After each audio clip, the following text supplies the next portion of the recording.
Lungs में एक side पे पानी पड़ जाने वाला मर्ज क्या है, कितना ख़तरनाक है, क्या इलाज दरकार है। मेरा नाम डॉक्टर जुनैद अरशद है। मैं दिल का स्पेशलिस्ट डॉक्टर हूँ। रावलपिंडी इस्लामाबाद में अपनी प्रैक्टिस करता हूँ। मैंने कुछ अर्सा पहले एक वीडियो बनाई थी कि फेफड़ों में पानी का इलाज, इसकी मैंने एक तफसीली वीडियो बनाई थी। मैं डिस्क्रिप्शन में लिंक दे दूँगा, आप उसको देख सकते हैं।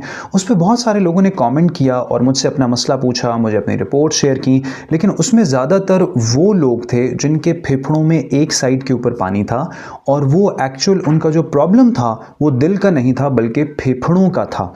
और बहुत सारे पेशेंट्स जो थे वो मुझसे रब्ता करते थे, कहते थे मुझे कंसल्ट करना चाहते हैं। तो मैं इस वजह से इसके लिए एक सेपरेट वीडियो बना रहा हूँ कि लंग्स में पानी की दो मेजर अक़साम होती हैं, दोनों का इलाज डिफरेंट है, दोनों की कॉजेज़ डिफरेंट हैं। उन दोनों में क्या फ़र्क है, एक को हम प्लूरल एफ्यूजन कहते हैं और एक को हम पल्मोनरी एडीमा कहते हैं। पल्मोनरी एडीमा दिल की वजह से हो रहा होता है